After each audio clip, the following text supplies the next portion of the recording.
नमस्कार मेरे प्यारे प्यारे बच्चों, करंट अफेयर की क्लास में आपका हार्दिक स्वागत है। हम पहला टॉपिक कर रहे हैं अपना डिजिटल कलोनियलिज्म। डिजिटल कलोनियलिज्म क्या होता है? जहां पर डिजिटल माध्यम से बड़ी बड़ी कंपनियां और उनके पीछे देश क्या कर रहे हैं? गरीब देशों को टायर जो ग्लोबल साउथ के लोग हैं उनको क्या पहुंचा रहे हैं?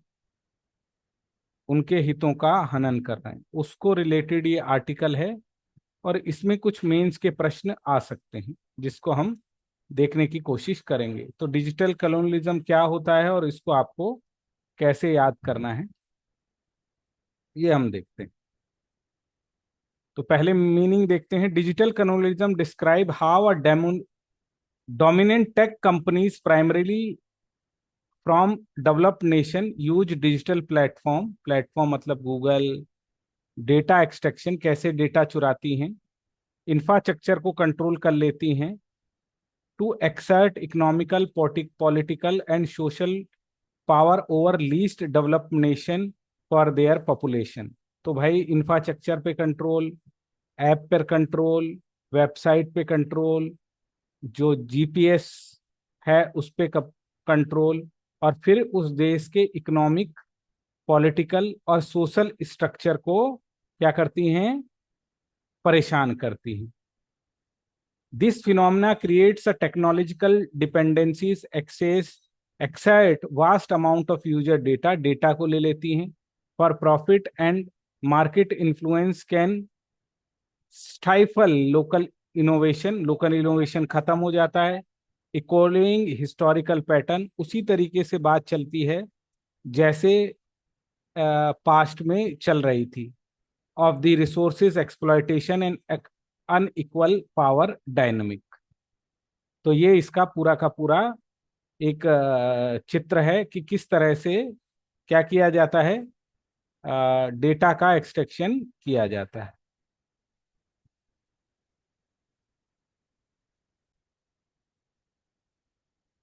तो a fragile state embrace satellite internet, digital connectivity, risking turning to a tool of progress into new form of colonialism। जैसे जैसे अस्थिर यानी छोटे देश सैटेलाइट का इंटरनेट अपना रहे हैं, डिजिटल कनेक्टिविटी की प्रगति का साधन को आगे बढ़ा रहे हैं, यह क्या हो रहा है? नए प्रकार का उपनिवेशवाद को बढ़ावा दे रहा है। ठीक है। The global satellite communication is projected to grow at the rate of 4% from $130 million in 2023 to reach US 218 billions by 2035। अच्छा, तो अब ये 133 था पहले, अब ये 35 तक 2038 होगा। 4% पर ईयर बढ़ रहा है। तो सैटेलाइट क्या है? इंटर जो स्टारलिंक वगैरह है। This growth is largely from new emerging subsector which include receiver of terminal, satcom chip, in-flight and maritime connectivity, consumer and business broadband, cellular backhaul and satellite radio, mostly stimulated to shift of global telecommunication from fifth generation to space sixth generation standard। तो अब ये जो नई नई नई communication आ रहे हैं मेरे प्यारे प्यारे बच्चों, इनको क्या कहा जाता है? Six generation. पीटी का सवाल है।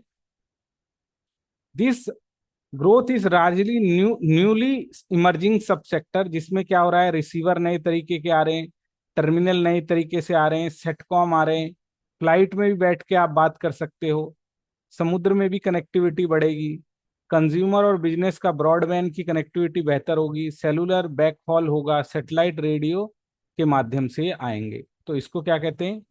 Sixth generation. यह वृद्धि मुख्य रूप से उस क्षेत्रों में रही है जिसमें receiver, telecom, sitcom chip, in flight, समुद्री कनेक्टिविटी, उपभोक्ता, व्यावसायिक ब्रॉडबैंड, सेलुलर बैकहोल और सैटेलाइट रेडियो शामिल है। जो ज्यादातर 6G पर काम करते हैं, 6G पर काम करेंगे, 6th जनरेशन। ये पीटी का सवाल है, 6th जनरेशन में क्या आता है? It is It is but a neutral, a stable, polite, both developed and developing economy, where rule of law prevails, that states are conscious about national security। अब यहाँ पर पहला खतरा होता है इन सब चीज का, कि किसी देश की संप्रभुता को खतरा है। ये हो गया मेंस का पहला। दे आर न्यूट्रली इम्बो इंडो to become responsible for end user for growing sector. यह स्वाभाविक है कि यह स्थिर राष्ट्र, चाहे विकसित हो या विकासशील, जहां कानून का शासन है और जहां राष्ट्रीय और अंतर्राष्ट्रीय सुरक्षा के प्रति जो देश सचेत है उसके लिए तो ठीक है, पर ये उसके लिए खतरा है। ठीक है, अब यूजर के लिए बढ़िया रहेगा, ये इसका प्रो है, ये इसका कॉन्स है। हाउएवर,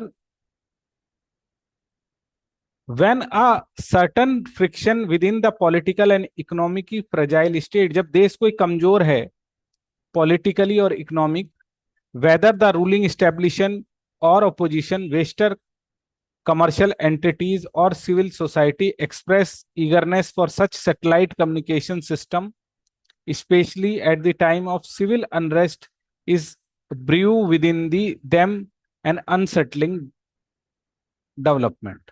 हालांकि जब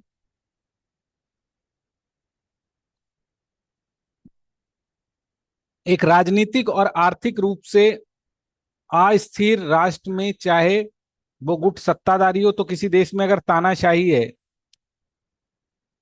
या वो देश अस्थिर है, तो क्या कर सकता है? वो इसको कैप्चर कर सकता है पूरी सैटेलाइट सिस्टम को, और लोगों के बीच, सिविल सोसाइटी के बीच, बिजनेस के बीच क्या कर सकता है? इसको रोक लगा सकता है। तो इसका दूसरा क्या है? कॉन्स, की पूरा का पूरा सिस्टम उसके हाथ में ही आ जाएगा। और कैसे समय में? जैसे अभी नेपाल में स्थिति है, क्या पनप रही हो, उन्होंने भी वही बैन कर दिया था ना, क्या?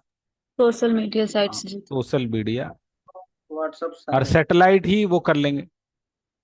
Often times conflict ridden and fragile state have either patchy और सर्वराइज इंटरकनेक्टिविटी और none of L.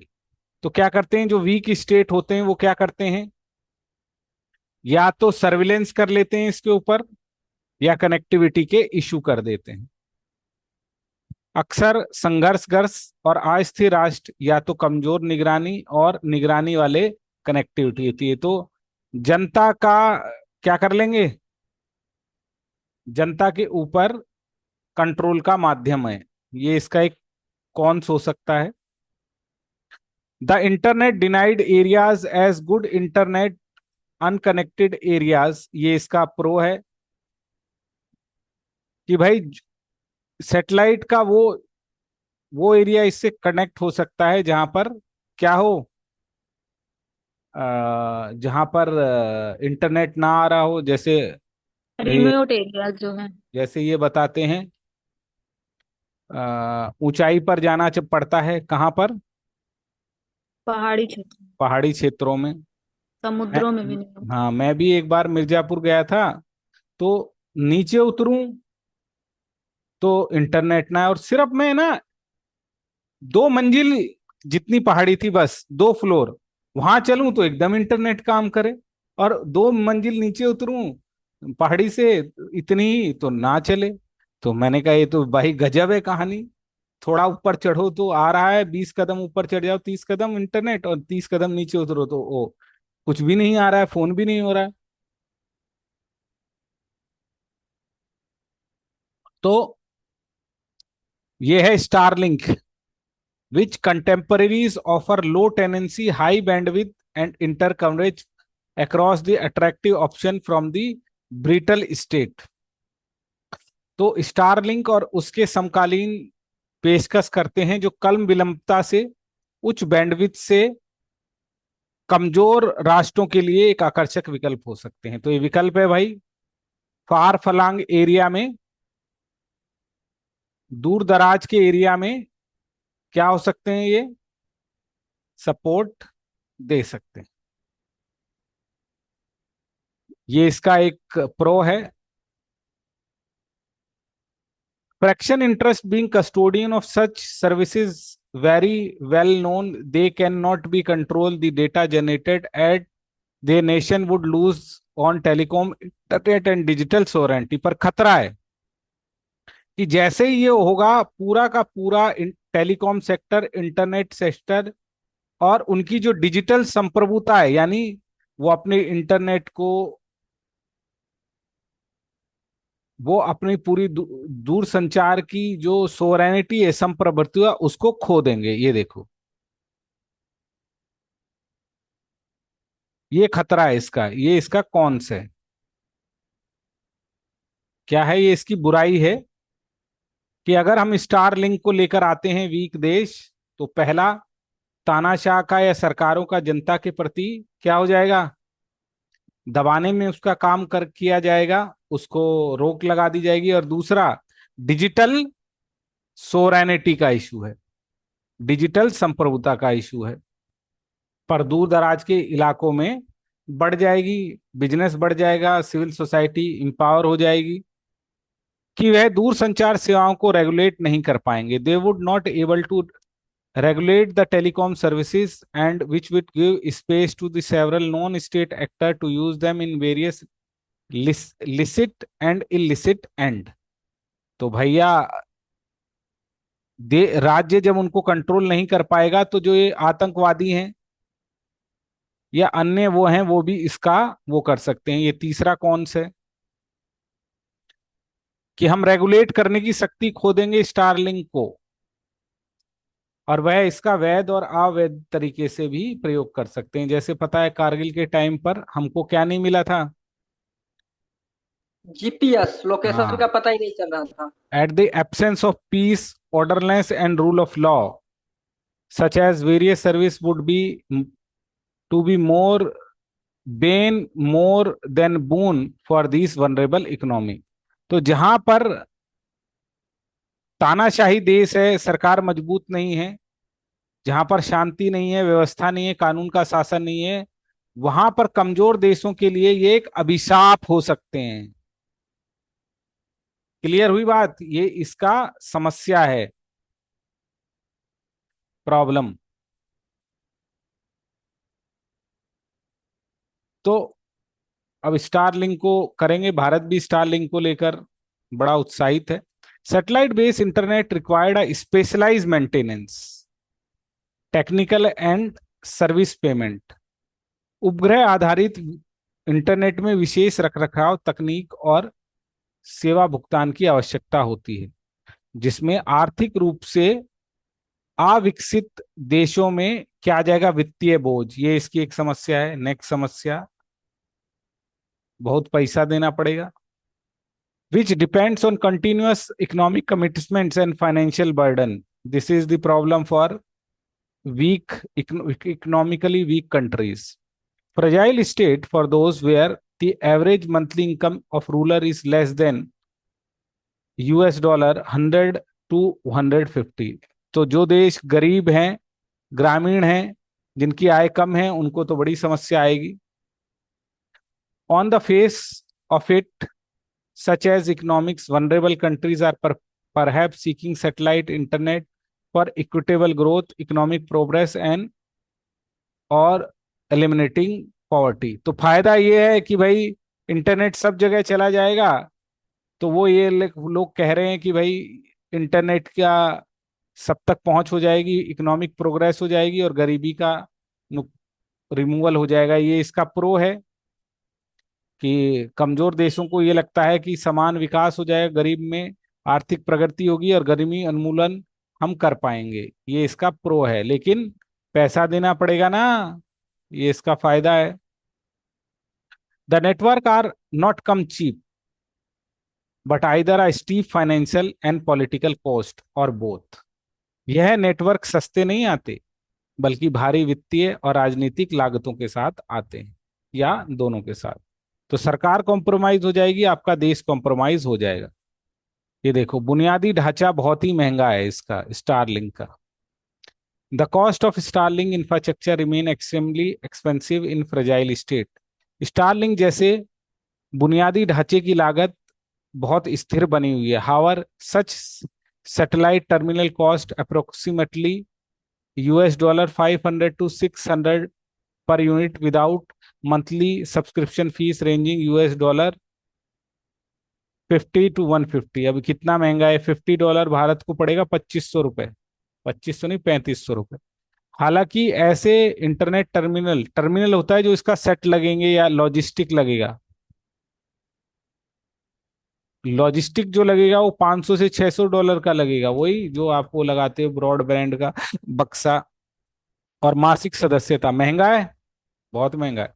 This monthly service fees is significantly higher than the average household. तो भारत में तो इतनी आय ही नहीं है जितना इस पे वो कर रहे हैं। तो ये समस्या है, आम आदमी के बाहर है, आम आदमी के बजट से बाहर है। पहुंच से बाहर। जो एवरेज नॉर्मल हाउस होल्ड है उससे बाहर है। 50,000 से 60,000 रुपए। Satellite based internet requires a specialised management, वही पॉइंट बोल रहा है, टेक्निकल एंड सर्विस पेमेंट। तो प्रॉब्लम आएगी, रख रखाव चाहिए। Several economics under developed would add higher cost. तो अपना टैक्स बनाने के लिए, अपना फायदा कमाने के लिए इसमें और भी पैसा क्या करेंगे, अ, डालेंगे डालेंगे, जिससे क्या होगा, और फायदा हो। बोझ पड़ेगा लोगों पे। और यस, यस और सर। बोझ पड़ेगा। तो कई आर्थिक रूप से, ये देखो, या तो भाई भतीजावाद हो जाएगा, या पूरा का पूरा अभिजात्य वर्ग के कंडीशन में चला जाएगा।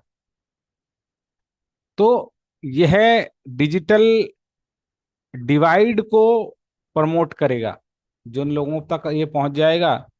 ये भी इसका एक कौन से है।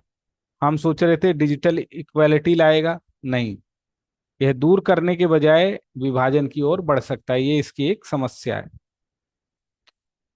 The fundamental mismatch under satellite internet pricing and local economic condition create a systematic exclusion that undermine develop objective। तो सैटेलाइट इंटरनेट की कीमतें और आर्थिक स्थितियों के बीच क्या है मेरे प्यारे प्यारे बच्चों, एक गैप नजर आता है। क्या नजर यस। आता है, एक गैप नजर आता है।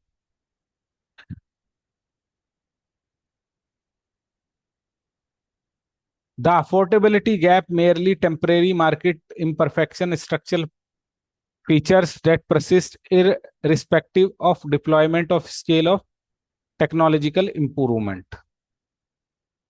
ये देखो, last mile connectivity offer by satellite company. तो इस सैटेलाइट के माध्यम से लास्ट माइल होगी, being exploited in grey zones even countries where service are not officially offered or available.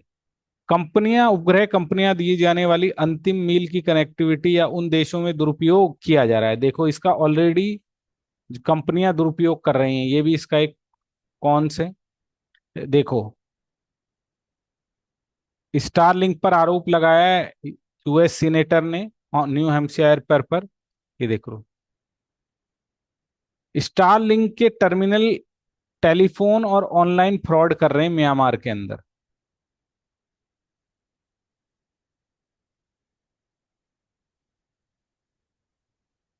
ये देखो, म्यांमार में टेलीफोन और ऑनलाइन धोखाधड़ी के लिए इसका इस्तेमाल किए जाने के लिए स्टारलिंक टर्मिनलों ने फायदा उठाया है। तो ये इसकी एक समस्या है। अर्लियर इन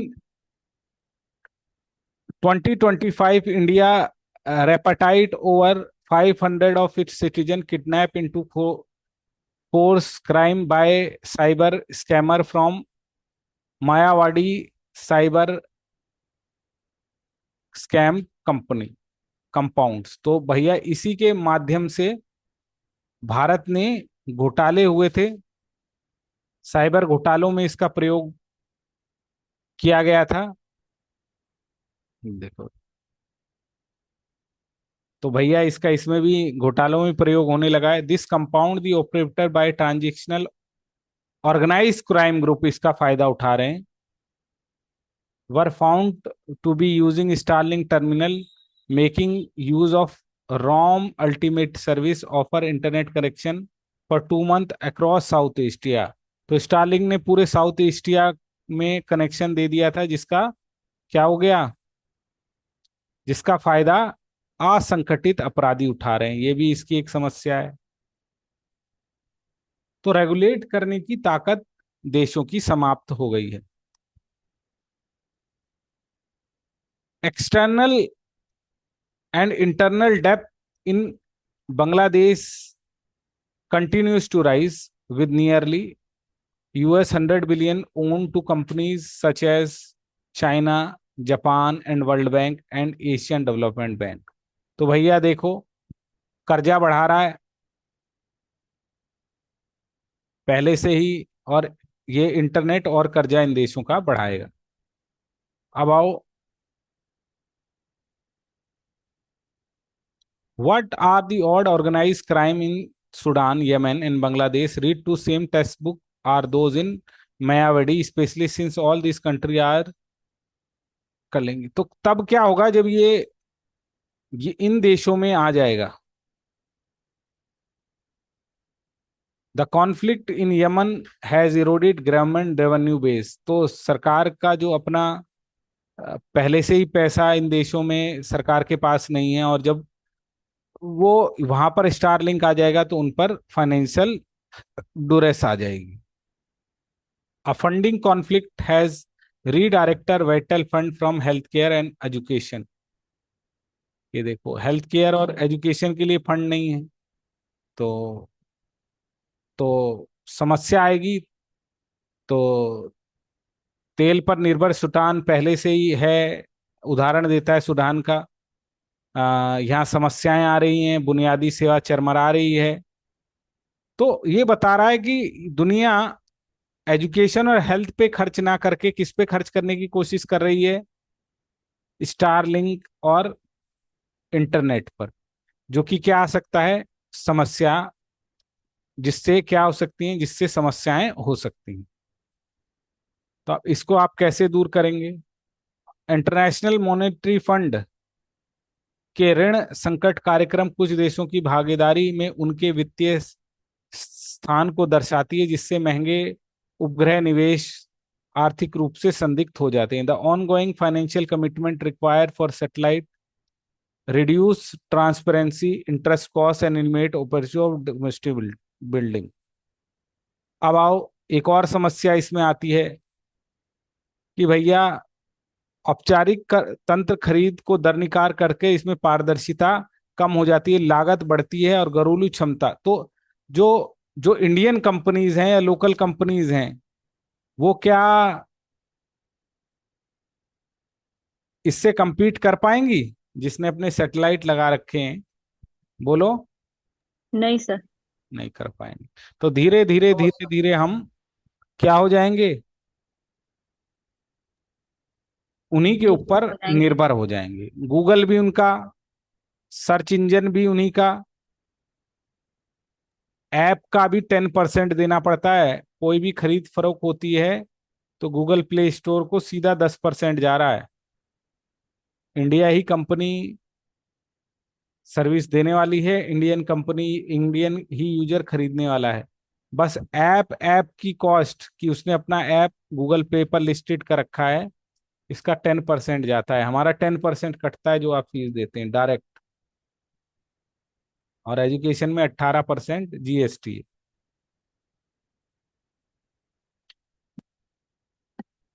समस्या है। सर्च इंजन से भी ये फायदा उठा रहे हैं। The urgency narrative of digital connectivity allows government to analyze rigorous cost benefit analysis and cost analysis of public scrutiny of major infrastructure investment। तो खुद वो अपने में पैसा नहीं लगाएंगे डिजिटल कनेक्टिविटी में। ये देखो, तो इसमें भाई भतीजावाद भी है। In Bangladesh card like entry has been facilitated by an indirect agreement by expedited the procedure due to the political emergency following the government takeover of interim government led by non-elected advisor himself a telecom business। बताओ, ये जो बंदा है जो अभी head कर रहा है, इसका खुद ही का ही टेलीकॉम का बिजनेस है। तो इसके थ्रू स्टारलिंक आ गया। तो ये क्या हो गया? भाई भतीजावाद और क्रोनी कैपिटलिज्म यहाँ दिखाई दे रहा है कि किस तरह से बुलाया जा रहा है। तो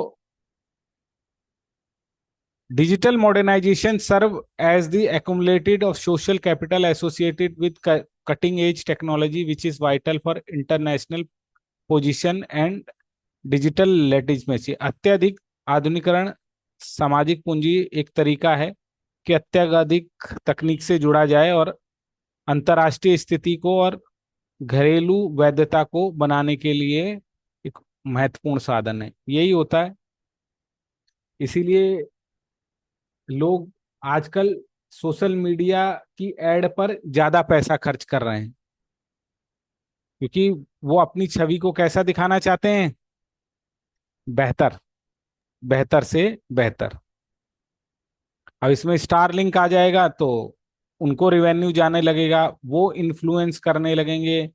जो ब्रिटानिका इंडिका जो वोट डला रहे थे, एड डला रहे थे, तो ये भी एक खतरा है ना। इंटरनेट फोरम क्या करती है? कमजोर अर्थव्यवस्थाओं के नेता उपग्रह इंटरनेट निवेश तकनीकी आधुनिकता और प्रगति के शक्तिशाली प्रतीक के रूप में काम करते हैं। For the leader for vulnerable economy satellite internet investment serve as a powerful symbol of modernity and progress.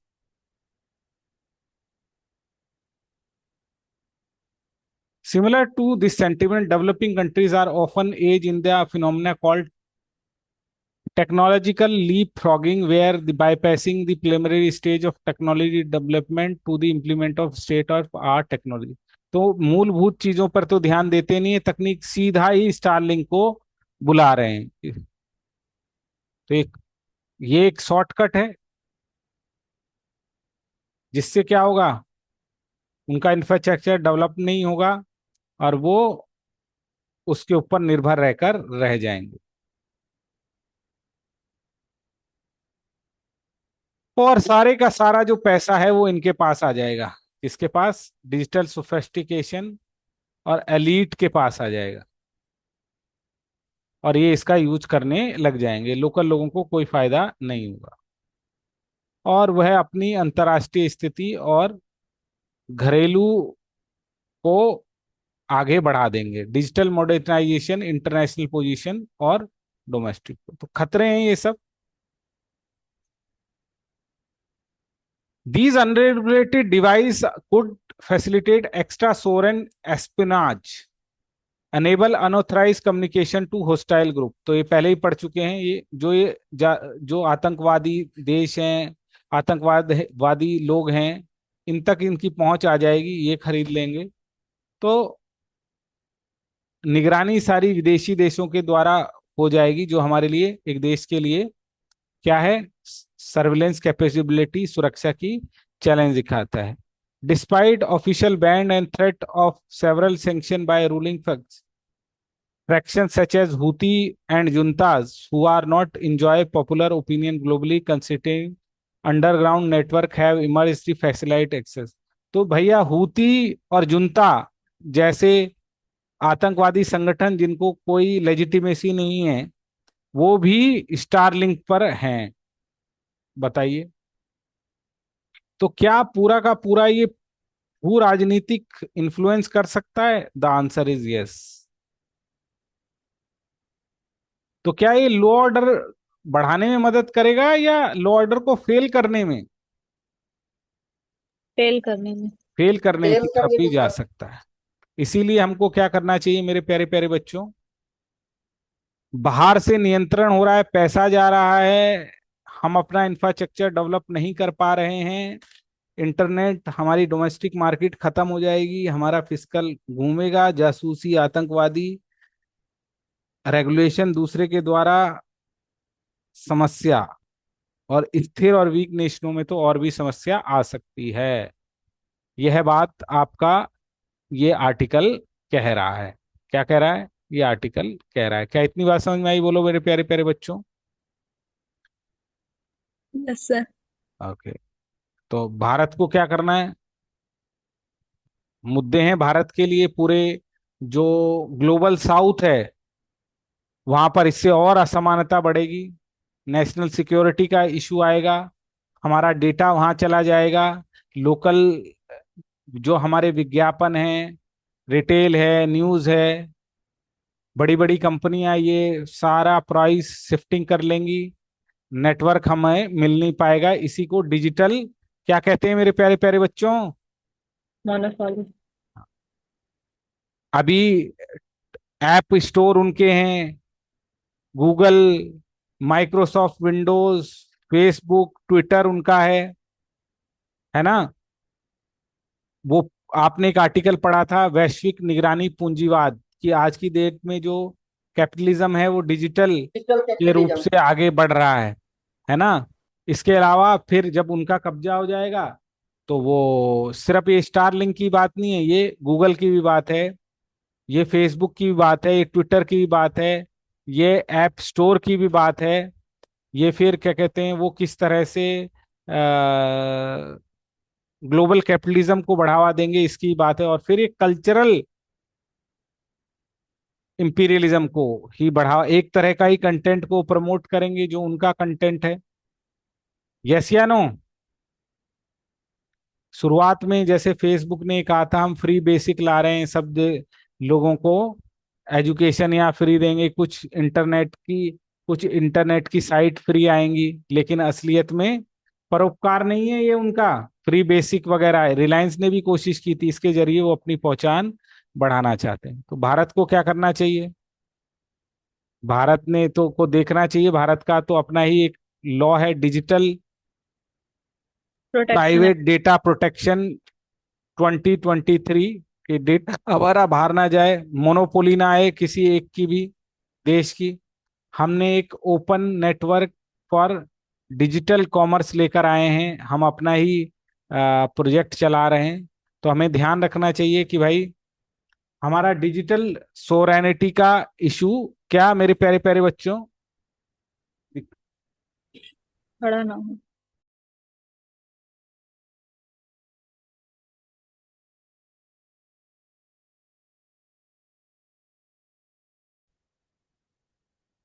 Bharat को क्या करना चाहिए भाई? अपना डेटा बाहर जाने से रोकना चाहिए, है ना? डिजिटल गवर्नेंस में सुधार करना चाहिए, अपनी कंपनी को भी प्रमोट करना चाहिए, है ना? हमारा डेटा बाहर ना जा पाए, इसको देखना चाहिए। और अपने जो डीपीपीपी प्रोटेक्शन एक्ट हैं और ये जो ग्लोबल साउथ के देश हैं इनके साथ मिलकर डिजिटल गवर्नेंस को बेहतर करने पर काम करना चाहिए। ठीक है? इस पर अब आपको याद क्या रखना है भाई? मोटी मोटी बात याद रखनी है। क्या? कि भाई बाहर की कंपनी आएंगी तो क्या क्या फायदे और क्या क्या नुकसान हो सकते हैं, बस इतनी बात याद रखोगे। बस 5 पॉइंट लिखना, कहीं पूरे मत लिखने लग जाना। तो शॉर्ट नोट्स बनाना 5 पॉइंट के, मीनिंग और किस तरह से समस्या आ रही है। क्या ये बात क्लियर हुई? बोलिए यस या no. Yes sir. Yes sir. Yes sir. Yes sir.